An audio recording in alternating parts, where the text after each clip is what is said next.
remixed, reloaded, re-edited. Sometimes we get so deep into conversation that we have separate segments worthy of their own place in the sun. Here is a reshuffled mini episode.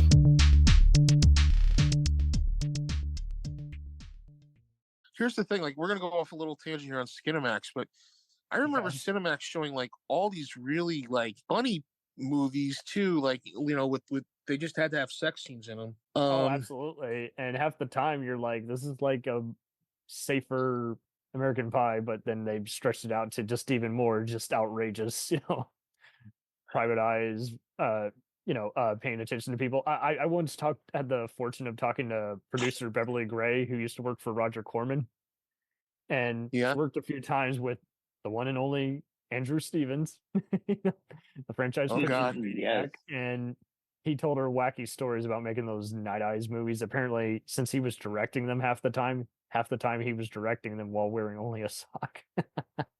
Oh God, yeah. I remember, like, what's your name? Kathy Shower, who was the 86 Shower, yeah. Kathy Shower. Shannon did like Worry, a couple of those movies. Shannon Doherty did a couple. Yep. Linda Blair did one or two. I mean, I just remember like Randy Spears would be in some of these creature features and then in some softcore ones, but it was always funny how, yes, like half the time they were just like a Roger Corman type creature feature, and then other times it was just like a very just distorted movie. Some of them would even be meta half the time, where there's mayhem going on a closed off film set, who's killing all the directors and starlets, and you're just like, what? And then it was even weirder when you'd see modified versions of these on like Joe Bob or USA Up All Night, and then you're even more confused. The one that always got me were the Andy Sidaris movies. Yep. Mm-hmm. And I'll say this about him. I mean, granted, it was all bullets, bombs, and babes. Yep. And this is the guy who worked for ABC Sports, mind you. Yep. He knew what to, those movies. What was it? Tennessee Buck, Hard Ticket to Hawaii, Picasso Trigger. I'm trying to think what else he did. It's like, he's like, okay, I'll get Playboy Playmates. Mm-hmm. I'll get some really good looking guys. I have a great idea for a story. We'll film it somewhere tropical.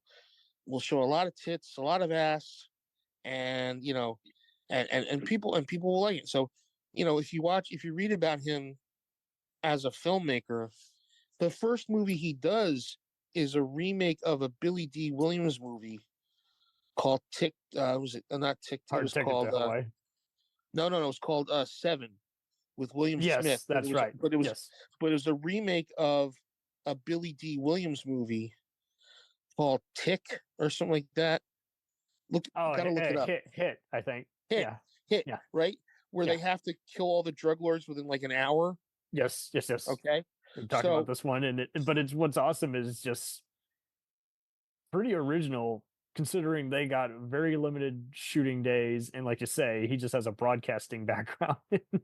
Yeah, so he filmed it like a TV movie. Yeah, and he had William Smith in there. He had Art Matrano. I remember. Who else did he have in there that I fucking know? So many playmates, and then sometimes he would have. Yeah, Susan Krieger was in it, and I'm trying to think who was the guy, the karate guy in there. Ed Parker was in it. Ed Parker, yeah, okay. Ed Parker, the guy from the founder of Kempo Karate music. Wow. Yeah, the guy Kempo Karate guy, right? So fun fact, he trained Chuck Norris, Robert Culp, Elvis Presley of all people, Vinny the Jet, Dan Inosanto, who's Bruce Lee's, protege, and Jeff Speakman. Yep. But yeah, some of those movies could be really boring, and other times they could be kind of fun.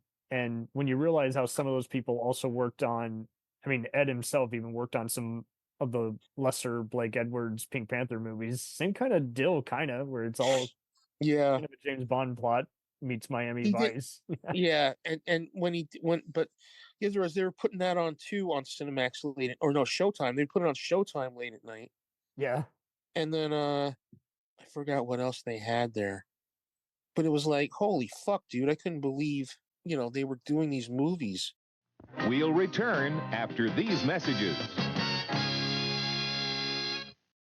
Hey, it's Brent Pope, the host of Breakfast with Brent Pope. You've seen me on some of your favorite TV shows saying things like, "Give it up, Jimmy. You got to sink this putt to win." On Breakfast with Brent Pope, I sit down with guests from the entertainment world, and we do it all over breakfast. Or should I say Brentfast?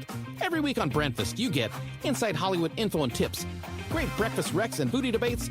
Most of all, you get the most delightful 30 minutes of your week. So dig in. It's Breakfast time. Listen at Breakfast.com, Apple Podcasts, or wherever fine podcasts are found.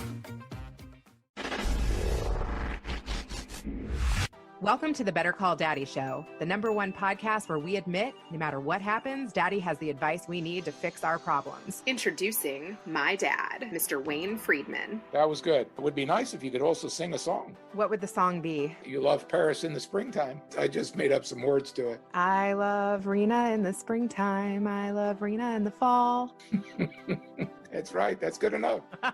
What I do is interview people of interest, share it with my dad, and get my dad's advice. My dad is my hero. Nobody's got my daddy. Oh boy, let's go to Grandpa. You like to be a little rebel. I tried to rein you in. I have a daughter named Rena that acts just like I did. She's got a son that is not only just like me, but it's just like her. I'm your host, Rena Friedman Watts. Invite your friends, subscribe, and I'm excited to take this journey with you. Let's dive in. She was teasing this guy with this sword, and she accidentally cut his dick. Oh my God, I'm dying. And then he started to enjoy it. I started going down the phone sex rabbit hole. You've got the wankers, and they jerk off in 5 seconds, and then they're done because A, they don't want to spend money, and B, they're quick. My stepfather had mania. If I'm yelling at one of my kids, that fear, that rigid fear. Mom even said to me, I hope you have a kid just like you. There are lots of people that are being bought and sold right now for profit. If you think you're going to kill yourself, shut up and kill yourself. If you're not going to kill yourself, then shut up, smarten up, and it's all on you. The bullshit has to end. Wow. When I was 11 years old, I was raped and molested over the course of a year. What Jeffrey Epstein had was a sickness inside of him. I am Evan Castrilli Carmichael. I could do anything that I believe that I can. I'm so excited too. Let's go. Next on Better Call Daddy with my mom and my grandpa. Stay tuned.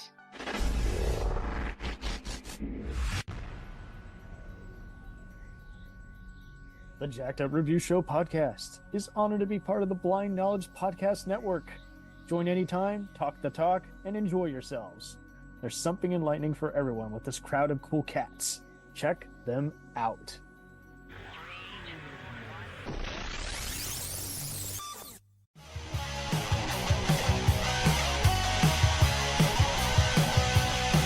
Follow us on the web on Facebook, Twitter, and Instagram.